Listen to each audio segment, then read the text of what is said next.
All right, in this video, I'm going to show you how to create a purchase order in ShipHero. So whenever you are sending inventory over to any of our warehouses, you're going to want to submit a purchase order with that inventory so that we know what's arriving and when it's arriving.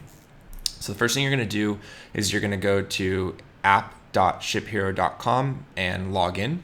Once you do so, it'll take you to the page that looks very much like this. At the top here, we're going to go to purchase orders. Click all purchase orders. And if you had any that were already submitted, you'd obviously see them there. It's important to select all here just because the status may change. For example, we might have a status that tells you it arrived at the warehouse, but you wouldn't see that on this end because essentially we have to change that on our end. You wouldn't be able to change that status because you are not at our warehouse. So what you'll do is you'll put all here. You can see them here. To create a new one though, you can either upload a purchase order via CSV or you can create a purchase order in the system. When you're starting out, we really recommend just using the builder within ShipHero. It just ensures that you're picking the right SKUs. There's less error, it's less error prone. So we're gonna click create a purchase order. You can select a vendor. These import from your Shopify account or any other vendor that you've added to ShipHero. In this case, I'm just going to select all. Choose a warehouse. This is really important. Make sure that you're choosing the right warehouse. So if it's coming to the ShipLab primary one, you'll see this here. If you have product at another warehouse at ShipLab, then you would be able to see that warehouse listed here as well. So we're going to click ShipLab primary. And now you can see it has kind of a builder here. At this point, you just click in the search and start typing in a product. And you can see here, you can type it in by the SKU or you can type in by name. You can search a variety of different items. It'll also tell you which products are out of stock. So this is a good way of kind of figuring out if you need to add a bunch. In this case, there's no inventory added for this specific client yet. So you can see they all show as out of stock. However, because the store is connected, it did import all of the products. So we're going to start with this product here, and then we're going to add another wine tumbler, the rose gold. Perfect. So we've added 2 products to this PO, and now we need to go through quantities. So let's say we're going to get 100 quantities of this one. You can also put the manufacturer SKU. So if your manufacturer uses a different SKU, you could enter that here and then send this PO directly to your manufacturer so that it's all kind of in one spot. The next field we have here is called Sell Ahead. What this does is allows you to pre-sell product. So ShipHero will sync the inventory from its system over to your Shopify store. Now, in the event that you wanted to pre-sell, you could enter a quantity here and it would sync that quantity back to Shopify, which would let you then sell the product. For example, we have 100 indicated here, and let's say we wanted to pre-sell 50 of those items. We could enter 50 here, and then when we save this PO, Shopify will then see that there's actually 50 of these that are available for sale. It'll then allow people to purchase that product. Orders will come into our system, but they won't be released to pick because we obviously don't have the inventory fully received in yet because it's probably still being made. Know that if someone orders a product that we do have in stock, as well as a product that is not in stock but is on here as sell ahead, the order will not be released because there's not enough inventory to fulfill that entire order. It's not like it's going to pull off a specific piece, which this is good so that you don't pay twice as much shipping. If you wanted to piece the order out, you could though as well. Just let us know. Okay, so once we put 100 here, for this one, we're going to say there's 10, and we don't want to sell ahead of any of this product. You can also fill out all the item price.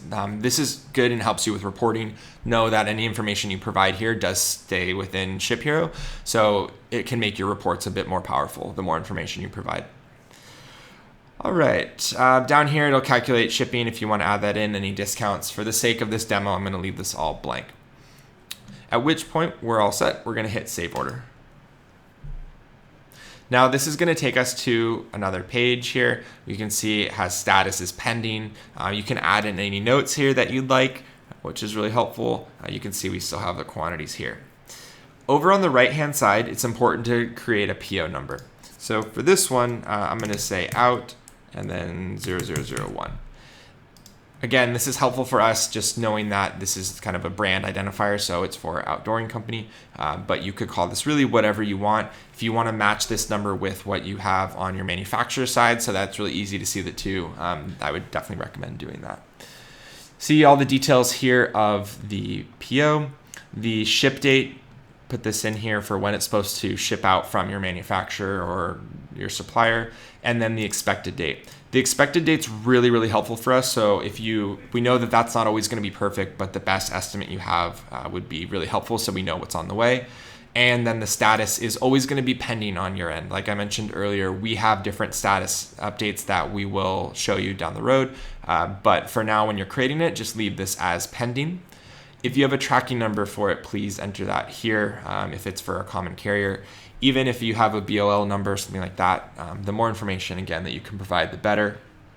Your payment method and payment due by, this is really just relating to you and your relationship with your supplier or manufacturer. So you could always leave these blank if you don't want them added in. That's totally fine. Down here, you can see any attachments. If you needed to add any specific photos or so forth, you could do that, and that would all be right here. Keep scrolling down. We've got notes for warehouse packer. So any information that you can provide us, you can drop that in here. Notes for vendor, obviously that would be to your supplier. And then down here, we've got your purchase order history. So any changes that are made to this specific purchase order, any comments, you'll see here. Once the PO is received on our end and shows up at the warehouse, any status changes will appear here. Any notes from the team will also appear here under purchase order history. So once this is all set, I'm going to actually hit save changes here because I added the PO number. You can see down here that you've got a few different options. You can view the purchase order as a PDF. You can view it for the printer. These are pretty similar. Or you can also save as a CSV. Now, the nice thing when you save as a CSV is it's going to print out, or rather download, a CSV file with all the information for that specific PO. And the nice thing is it's also going to give you barcodes. You can see here Excel formatted these kind of funky with the scientific notation. So if we just format this cell,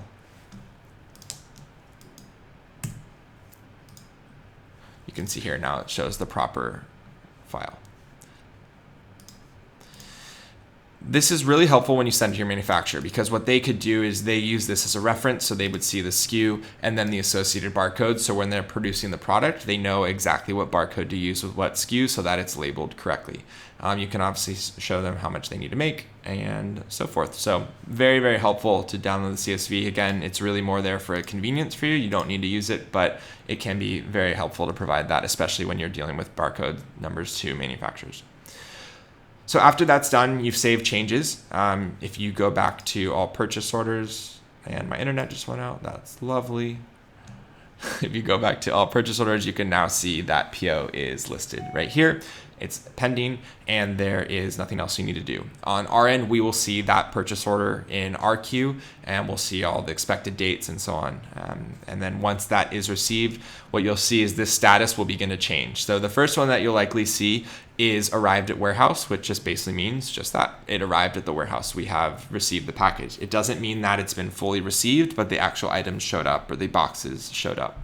As this status changes, you can then click into the PO, see if it's been partially received, any discrepancies and all, and that will all be stored in here. So that's how you create and manage POs. As always, if you have any questions about this or are stuck at any step, please feel free to contact us using support@shiplabsd.com. Thanks so much.